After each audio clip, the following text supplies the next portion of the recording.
तंत्र का मतलब है परम अनुशासन। इसका मतलब बेलगाम कामुकता नहीं है। अपने शरीर और मन को इस तरह इस्तेमाल करना सीखना जैसे आप किसी अन्य बाहरी उपकरण का इस्तेमाल करते हैं। ये एक अद्भुत भेंट है जो अगस्त्य मुनि ने हमें दी है। उन्होंने एक ऐसी तांत्रिक प्रक्रिया स्थापित की जो 100% शरीर में स्थित है, बाहर से कुछ भी नहीं। ज्यादातर सृष्टि काला जादू है।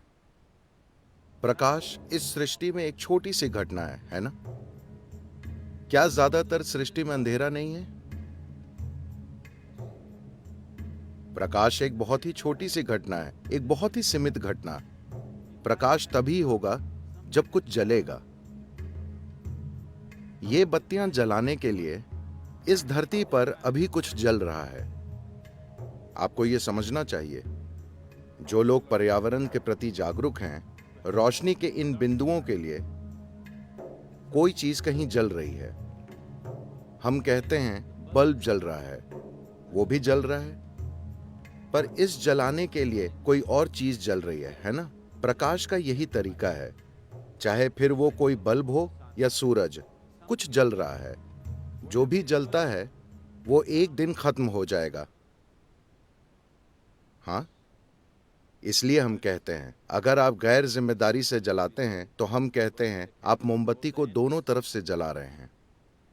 क्योंकि हम समझते हैं प्रकाश तभी होगा जब कुछ जलेगा। तो अगर आप कुछ जलाकर प्रकाश ला रहे हैं तो बेहतर है कि आप प्रकाश को कंट्रोल करें और उसे कम से कम रखें, वरना चीजें बहुत जल्दी जल जाएंगी। तो प्रकाश एक बहुत सीमित घटना है, बाकी पूरी सृष्टि एक काला जादू है, नहीं? तो ऐसी बहुत सी गुप्त विद्याएं हैं जिसका आप अभ्यास कर सकते हैं। जरूरी नहीं कि वो जीवन के खिलाफ हो। गुप्त विद्या का जीवन के खिलाफ होना जरूरी नहीं।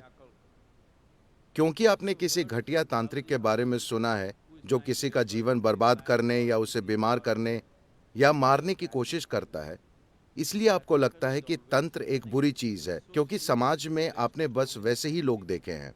लेकिन तंत्र सबसे ऊंची कोटि का भी है। शिव एक तांत्रिक हैं, हर गुरु एक तांत्रिक है, ठीक है? अभी मैंने आपको शांभवी में दीक्षा दी, ये एक तंत्र है, वरना ये काम कैसे करेगा? तंत्र का मतलब है एक तरह की काबिलियत। ये एक तकनीक है। अभी मैं अपना फोन निकालकर किसी से बात कर सकता हूं जो दुनिया के दूसरे हिस्से में है। ये एक तकनीक है। मान लीजिए बिना किसी फोन के अभी मैं यूं ही अमेरिका में किसी से बात करूं, तो ये तंत्र है।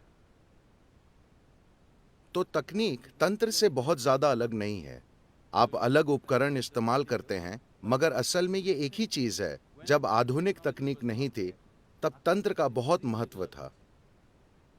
लेकिन आज तंत्र का महत्व घट रहा है जैसे जैसे आधुनिक तकनीक आगे बढ़ रही है।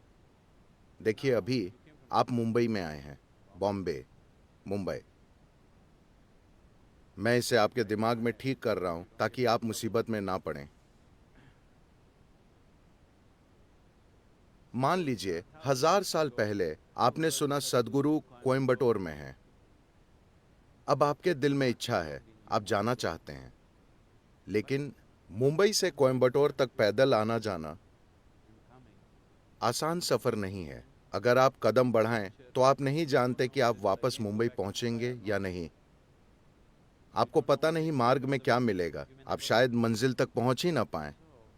तो आप मुंबई में ही बैठकर, सदगुरु प्लीज मेरी मदद के लिए आइए, मैं नहीं आ सकता, प्लीज। अब अगर मुझे लगे कि अतुल के साथ कुछ करना चाहिए जो मुंबई में है और कोयम्बटूर नहीं आ सकता, तो Maybe I want to initiate him into Shambhavi in Mumbai. शायद मैं उसे मुंबई में ही शांभवी दीक्षा देना चाहूं। लेकिन अतुल का मन जगह जगह भटकता रहता है। वो बैठता है, कुछ अनुभव करता है, फिर सोचता है शायद मैं बेकार की कल्पना कर रहा हूं। उसकी पत्नी उसे कहती है, तुम पागल हो रहे हो। ऐसा इंसान जिसे तुमने देखा भी नहीं वो तुम्हें कुछ कर रहा है, चुप करो और काम पर जाओ। वो कुछ अनुभव करने लगता है, पर उसका तर्क, उसके विचार और परिवार वो कहता है, मूर्ख मत बनो। फिर सदगुरु ये करेंगे कि एक दक्षिण भारतीय चमेली का फूल उठाएंगे जो मुंबई में नहीं उग सकता, और अतुल ऐसे बैठा है, फूल उसके हाथों में गिरा। अब अतुल, अब वो बैठ जाएगा शांभवी की दीक्षा लेने के लिए तैयार, क्योंकि एक चमेली का फूल भेजा गया। लेकिन आज मैं आपको कॉल करके कहूंगा यहां आ जाओ, या किसी के साथ ब्रोशर भेजकर आपसे कहूंगा यहां आकर सीखो, या अगर मैं आपको चमेली का फूल भेजना चाहूं तो मैं डीएचएल से भेजूंगा।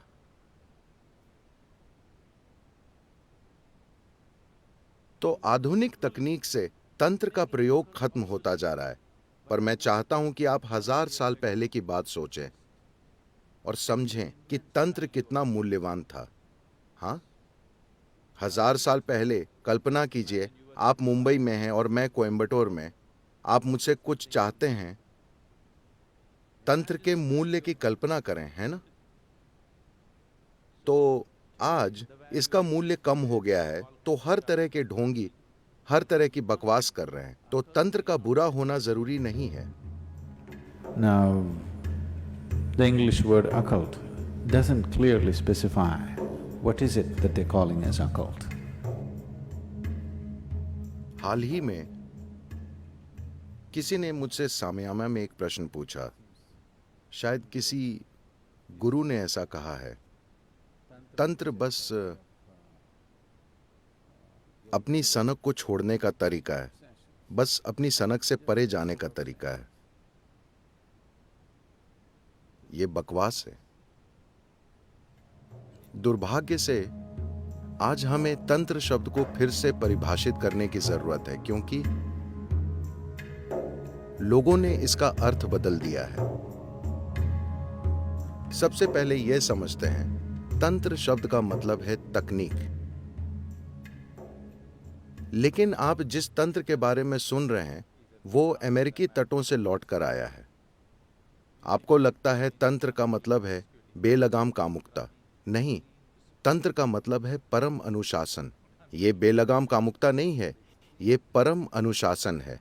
अपने शरीर और मन को इस तरह इस्तेमाल करना सीखना जैसे आप किसी अन्य बाहरी उपकरण का इस्तेमाल करते हैं।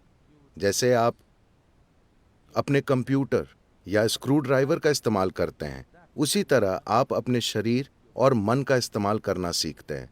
इसके लिए जबरदस्त अनुशासन चाहिए, कामुकता या ढीलापन नहीं। तंत्र वे चीज नहीं है जो किताबें लिखी गई हैं, वे मुख्य रूप से पश्चिमी लेखकों की है, हर तरह की चीजें नहीं।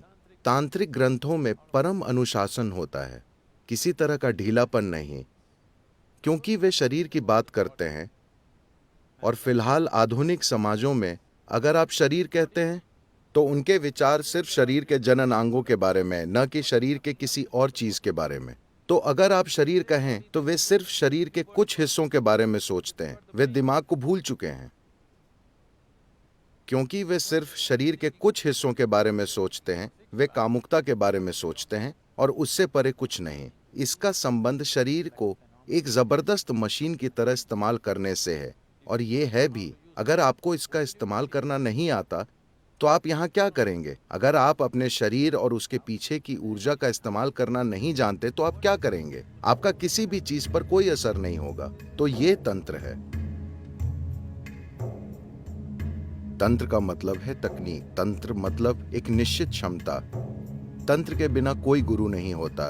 अगर उसके पास कोई तकनीक नहीं है तो वो गुरु नहीं है, वो बस एक कोमल संत हो सकता है जो सबको आशीर्वाद देगा, आशीर्वाद देगा, आशीर्वाद देगा।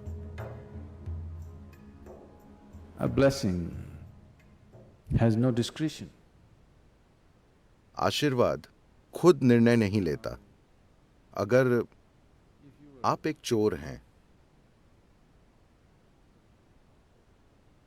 और आप संत से मिलते हैं तो आप उसका आशीर्वाद मांगेंगे और वे देंगे, जिससे आप आज अपना काम अच्छे से करें। क्योंकि उनके आशीर्वाद में समझ नहीं है, वे वैसे नहीं हो सकते, क्योंकि वो उनके कंट्रोल में नहीं है। यहां तक कि लुटेरों के भी, पिंडारी और वैसे लोगों के भी अपने देवी देवता और संत होते थे। उनके देवता हमेशा उनका मार्गदर्शन करते थे कि आज किस घर पर हमला करना है। वे बहुत सफल थे। उन्होंने अपना काम शताब्दियों तक किया। डाका डालना उनका काम था। तो अगर आप बस एक कोमल फूल जैसे संत हैं जो बस आशीर्वाद देता है, आशीर्वाद देता है, आशीर्वाद देता है, मैं उसे महत्वहीन नहीं बता रहा। वे अपने तरीके से सुंदर हैं, लेकिन वे उन लोगों के लिए नहीं हैं जो आत्मज्ञान की इच्छा रखते हैं। वे उन लोगों के लिए नहीं हैं। वे उन्हीं लोगों के लिए हैं जो अपने जीवन में छोटे सुधार चाहते हैं। अगर आप किसी घरेलू सामग्री के भंडार में जाएं, तो आप अपने जीवन में कुछ सुधार कर सकते हैं, है ना? हाँ या ना? आप वाकई कर सकते हैं। मैं रोज टीवी पर लोगों को कहते देखता हूं, अरे मैंने बस ये पलंग खरीदा, मेरा पूरा जीवन बदल गया, ये जबरदस्त है। I didn't. मुझे पता नहीं था Some. कि एक पलंग या तकिया ऐसा कर सकता है। मुझे पता नहीं था। क्या आपने ये देखा है? मेरा पूरा जीवन बिल्कुल बदल गया है। तो अगर आप किसी भंडार में जाएं और किसी ऐसी चीज के साथ बाहर आएं जो आपके पास नहीं थी, तो आपका जीवन थोड़ा बहुत बदल सकता है। जीवन बदल जाता है, पर जीवन कितना बदलता है ये कई चीजों पर निर्भर करता है। क्या बदला है ये कई चीजों पर निर्भर करता है ना? मान लीजिए आपको ठंड लग रही है और आपके पास जैकेट नहीं था, पर आपको मिल गया, तो फिलहाल जीवन बदल गया, है ना? है कि नहीं? तो क्या हम उस चीज की बात कर रहे हैं? अगर हां तो ठीक है, आशीर्वाद, आशीर्वाद, आशीर्वाद।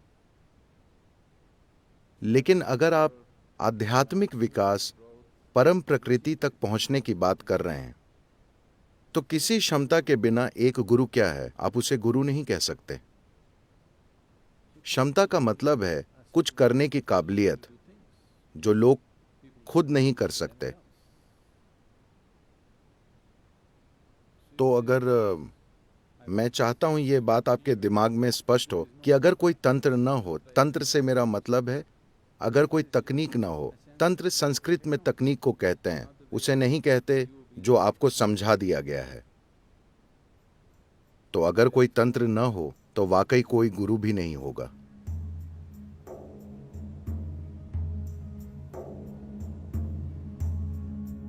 क्योंकि गुरु होने का मतलब है ये एक मैकेनिक का काम है। आपको चीजें ठीक करनी पड़ती हैं। ठीक करने के लिए आपको उन्हें समझना होगा। आपके हाथों में कोई तकनीक होनी चाहिए, और यही तंत्र है। क्या ईशा में तंत्र है? बिल्कुल है। हर जगह, हर तरह का। लेकिन योग का महत्व यह है कि इसमें बाहरी विधियां नहीं होती। तंत्र के दो आयाम हैं। पहले में आप बाहरी सामग्री का इस्तेमाल करके चीजें करते हैं जिसमें विधियां होती हैं। योगिक तंत्र में आप सिर्फ अपने शरीर और ऊर्जा सिस्टम का इस्तेमाल करते हैं। आपको किसी और सामग्री की जरूरत नहीं होती। इसे मोटे तौर पर दाएं हाथ और बाएं हाथ के मार्गों के रूप में बांटा गया है। बाएं हाथ के मार्ग में बाहरी सामग्री का इस्तेमाल होता है। दाएं मार्ग में बाहरी सामग्री नहीं, सिर्फ शरीर का ही इस्तेमाल होता है। काफी हद तक ये यौगिक तंत्र है। काफी हद तक इसे हम अपने अंदर करते हैं। ये अगस्त्य मुनि की अद्भुत भेंट है कि उन्होंने एक ऐसी तांत्रिक प्रक्रिया स्थापित की जो 100% शरीर में स्थित है, जो बाहरी नहीं है। तंत्र के अलग अलग आयामों के लिए चावल के एक दाने या रेत के कण का भी इस्तेमाल नहीं होता। सब कुछ सिस्टम के अंदर ही होता है। ये उन्होंने हमें भेंट किया है। ये सबसे बड़ी चीजों में से एक है। इंसानी सिस्टम से जुड़ी ये सबसे बड़ी चीज है जो आज तक हमें किसी ने भेंट की है। ये उनकी भेंट है।